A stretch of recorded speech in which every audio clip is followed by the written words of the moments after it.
अस्सलाम वालेकुम dear viewers.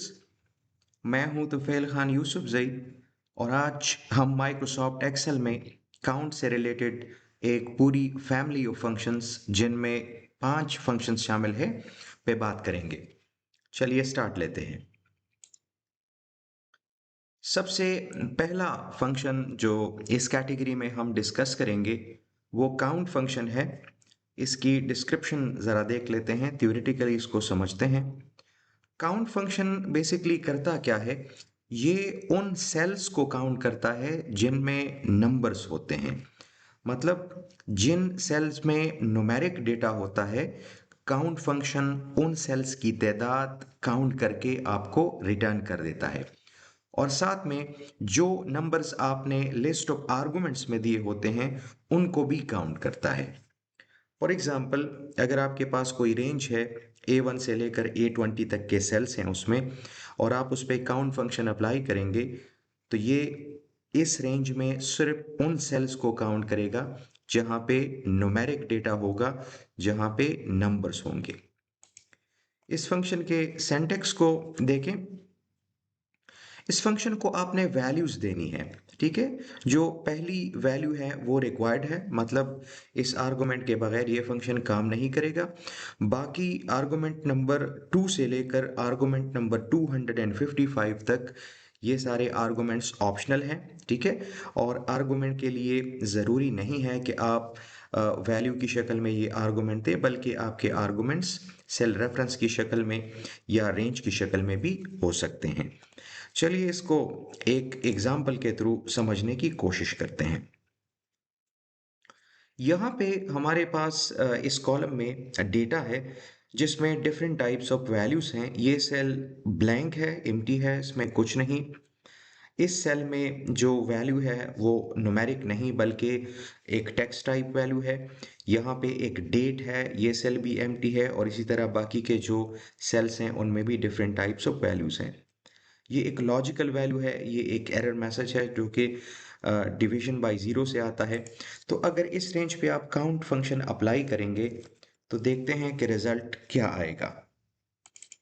Count function लें और इस पूरे रेंज को सेलेक्ट करें, ब्रैकेट क्लोज करें। फंक्शन एग्जीक्यूट करने के लिए एंटर बटन प्रेस करें। आप देख सकते हैं आपके पास जो आंसर है वो 3 है। 3 इसलिए कि इस पूरे रेंज में जो आपने दिया इसमें सिर्फ ये एक न्यूमेरिक वैल्यू है, इसी तरह ये दूसरी न्यूमेरिक वैल्यू और ये तीसरी न्यूमेरिक वैल्यू। लेक्चर के शुरू में मैंने बताया था कि काउंट फंक्शन सिर्फ उन सेल्स को काउंट करता है जिनमें न्यूमेरिक वैल्यूज होती हैं या जिनमें नंबर्स होते हैं। अगर आपको ये समझ नहीं आ रहा कि डेट को ये किस तरह न्यूमेरिक वैल्यू कंसिडर करता है तो उसके लिए आप ज़रा होम टैब के नंबर ग्रुप में इस ड्रॉप डाउन मेनू पे क्लिक करें और यहाँ पे ये जो नंबर की ऑप्शन है इसको सेलेक्ट कर दें।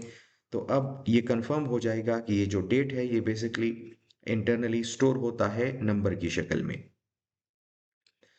एक्सेल जनवरी 1 1900 को डे नंबर 1 कंसिडर करता है। तो ये जो डेट थी बेसिकली, राइट, ये जनवरी 1 1900 से लेकर मतलब आज के डेट तक, आज शायद 45,993 दिन है। अच्छा, अब आते हैं इस फैमिली के दूसरे फंक्शन की तरफ जो काउंट ए है। इसको भी थ्योरेटिकली देख लेते हैं कि काउंट ए करता क्या है। ये फंक्शन उन सेल्स की तादाद को काउंट करता है जो कि एम्प्टी नहीं होती। मतलब ये फंक्शन ये नहीं देखता कि किसी सेल में जो कंटेंट है या जो डेटा है वो किस किस्म का है, बल्कि अगर कोई सेल एम्प्टी नहीं है, ठीक है, तो ये उसको काउंट करता है। मतलब किसी रेंज में जितने भी नॉन एम्प्टी सेल्स होंगे, काउंट ए फंक्शन उन सबको काउंट करेगा।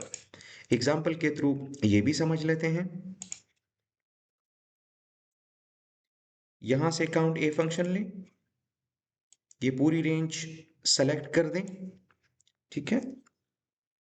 फंक्शन एग्जीक्यूट करें। यहाँ पे आपको जो आंसर मिल रहा है वो 5 है। 5 इसलिए कि ये 5 सेल्स ऐसी हैं जो कि नॉन एम्प्टी है। तो ये सिर्फ एम्प्टी सेल्स को काउंट नहीं करता, बाकी जितनी भी नॉन एम्प्टी सेल्स होती हैं उन सबको काउंट करता है।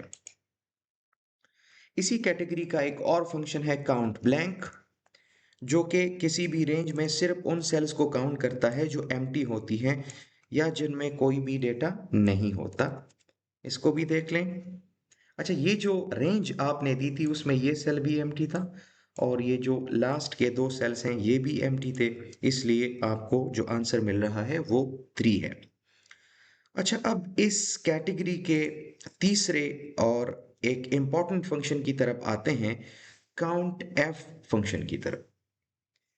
ये फंक्शन उन सेल्स को काउंट करता है जो कि किसी क्राइटेरिया या किसी कंडीशन को सेटिस्फाई करते हैं। मतलब ये कि यहाँ पे ये जो गिनती होगी ये कंडीशनल होगी, हम कोई कंडीशन बनाएंगे और जो सेल उस कंडीशन को फुलफिल करेगा सिर्फ उस सेल की गिनती होगी, बाकी की नहीं होगी। मिसाल के तौर पर अगर आपके पास कोई रेंज है A2 से लेकर A5 तक के उसमें सेल्स हैं, ठीक है, और क्राइटेरिया आपका लंदन है, तो ये इस रेंज में सिर्फ उन सेल्स को काउंट करेगा जहां पे लंदन लिखा होगा। इसी तरह इस दूसरे एग्जाम्पल में इस रेंज में सिर्फ उन सेल्स को काउंट करेगा जहां पे सेल A4 के कंटेंट होंगे। मतलब सेल A4 में जो भी डेटा है, अगर इस रेंज में राइट किसी भी सेल में वो डेटा है तो सिर्फ उसकी गिनती होगी, बाकी जो सेल्स हैं वो काउंट नहीं होंगे। इस फंक्शन को भी एक एग्जाम्पल के थ्रू समझने की कोशिश करते हैं। इस एक्सेल शीट में आप देख सकते हैं कुछ एम्प्लॉयज़ हैं जिनके पर्सनल नंबर, उनके नेम्स, उनके पोजीशंस कोड, उनकी डेजिग्नेशंस, उनके पे स्केल के बारे में इंफॉर्मेशन, और फिर सबसे आखिरी कॉलम में ये इंफॉर्मेशन कि कोई सीट जो है वो वैकेंट है या वो फिल्ड है। उस हवाले से यहाँ पे आपके पास डेटा है। फॉर एग्जांपल अगर हमने ओपन सीट्स जो हैं या ओपन पोस्ट उनकी तादाद काउंट करनी है, मतलब हम ये देखना चाहते हैं कि इस ऑर्गेनाइजेशन में कितनी वैकेंसीज वैकेंट हैं, तो उसके लिए हम काउंट एफ फंक्शन इस्तेमाल करेंगे। फंक्शन लें। इस फंक्शन के जनरल सिंटैक्स को देखें, दो आर्गुमेंट्स हैं यहाँ पे, दोनों रिक्वायर्ड हैं। आपने रेंज देनी है और फिर आपने ये जो कंडीशन या क्राइटेरिया है जिसके बेस पे आपने काउंटिंग करनी है, फिर आपने वो क्राइटेरिया देना है। अच्छा, रेंज सेलेक्ट कर लेते हैं। ठीक है, ये रही आपकी रेंज। और क्राइटेरिया जो है वो हमारा क्या है, हम बेसिकली जो ओपन सीट्स हैं या जो वैकेंट सीट्स हैं वो उनकी तादाद फाइंड आउट करना चाहते हैं। चूंकि क्राइटेरिया टेक्स्ट टाइप है, इसलिए आपने इसको डबल कोट्स में इनक्लोज करना है। इंटर बटन प्रेस कर दें। आप देख सकते हैं जो ओपन सीट्स हैं उनकी तादाद 7 है। और आपकी आसानी के लिए जो ओपन सीट्स हैं वो मैंने टॉप पे भी रखी थी ताकि आप कंफर्म कर सकें कि ये जो फंक्शन आपको रिजल्ट दे रहा है क्या ये ठीक है या नहीं। इसी तरह अगर आपने फॉर एग्जांपल फील्ड सीट्स उसकी काउंटिंग करनी है, तो दोबारा काउंट एफ फंक्शन लें, रेंज सेलेक्ट करें और इस मर्तबा क्राइटेरिया में आपने क्या लिखना है, आपने लिखना है फील्ड। फंक्शन एग्जीक्यूट करें। 39 सीट्स जो हैं वो इस वक्त आपके पास फील्ड है। एक तीसरी एग्जांपल ले लेते हैं। अगर हमने ग्रेड 20 के ऑफिसर्स जो है उनकी तादाद काउंट करनी है, तो यहाँ पे जो क्राइटेरिया है वो थोड़ा सा डिफरेंट होगा। काउंट एफ लें। रेंज यहाँ पे आपकी जहाँ जिस कॉलम में आपके पे स्केल से रिलेटेड इंफॉर्मेशन है ये आपकी रेंज होगी, उसको सेलेक्ट कर दें।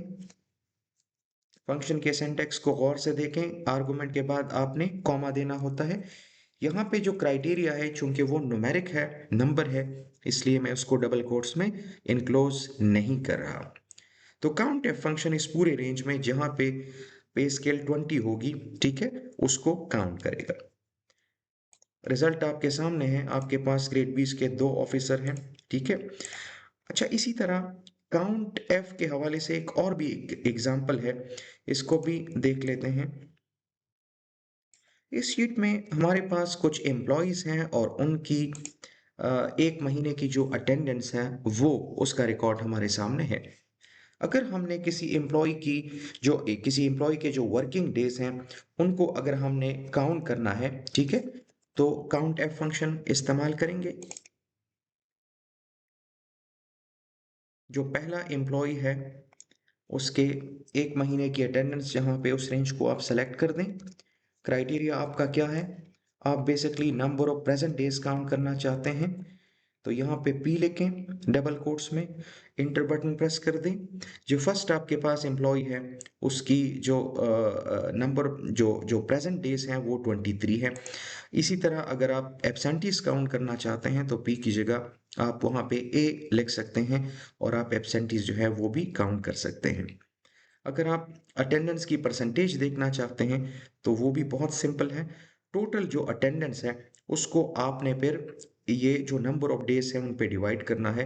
यहाँ पे काउंट ए फंक्शन इस्तेमाल हुआ है, काउंट ऑल फंक्शन इस्तेमाल हुआ है।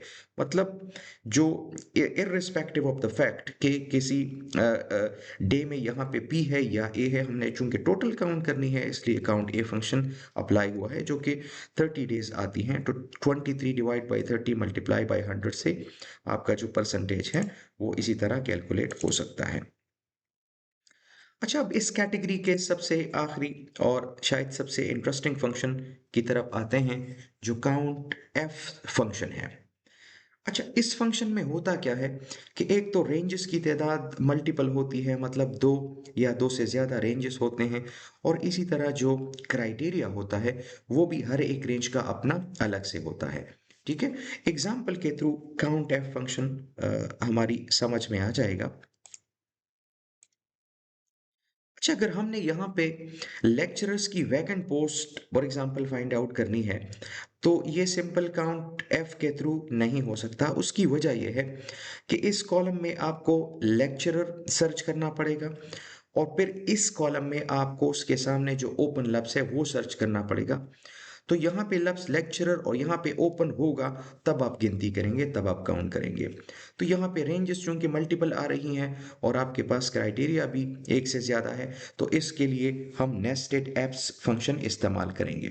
ठीक है, काउंट एप्स फंक्शन इस्तेमाल करेंगे। ठीक है, डबल क्लिक के साथ लें, इसके जनरल सिंटैक्स को देखें, डिफरेंट है। क्राइटेरिया रेंज 1, मतलब पहली रेंज आपने देनी है, उस रेंज के लिए जो आपकी कंडीशन है वो होगी। फिर उसके बाद दूसरी रेंज आप लेंगे, फिर उस दूसरी रेंज के लिए जो आपकी कंडीशन होगी वो आप लेंगे। हमने चूंकि लेक्चरर्स की तादाद काउंट करनी है इसलिए जहाँ पे डिजिग्नेशंस हैं उस कॉलम को सेलेक्ट कर लेते हैं, कॉमा पुट करें, और यहाँ पे आपका क्राइटेरिया क्या है? क्राइटेरिया आपका ये है कि यहाँ पे आपने लेक्चरर लिखना है क्योंकि हमने लेक्चरर की वैकेंट पोस्ट काउंट करनी है। अच्छा, इसी तरह जो आपके ओपन या फिल्ड सीट्स की इंफॉर्मेशन जहाँ पे है वो आपका रेंज नंबर 2 है, उसको सेलेक्ट कर दें, कामा पुट करें। ठीक है, और यहाँ पे आपका जो क्राइटेरिया है वो क्या है? वो ओपन है। अब इस फंक्शन को समझे, इस रेंज में, ठीक है, इस रेंज में जहां पे लेक्चरर होगा और इस रेंज में जहां पे लफ्ज ओपन होगा तब ये काउंटिंग करेगा। एग्जीक्यूट करें इसको, आप आंसर देखें, आंसर इसका 3 है और इसको आप यहां से वेरीफाई भी कर सकते हैं। ठीक है, थोड़ा सा स्क्रॉल अप करें, ये जो पहली सीट्स हैं यहाँ तक ये सारी ओपन है और उसमें लेक्चरर 3 टाइम्स आ रहा है, जिसका मतलब है कि यहाँ पे ये जो रिजल्ट रिटर्न हुआ है ये बिल्कुल एक्यूरेट है। अच्छा, उम्मीद है आपको जो काउंट फैमिली ऑफ फंक्शन है उसकी समझ आ गई होगी।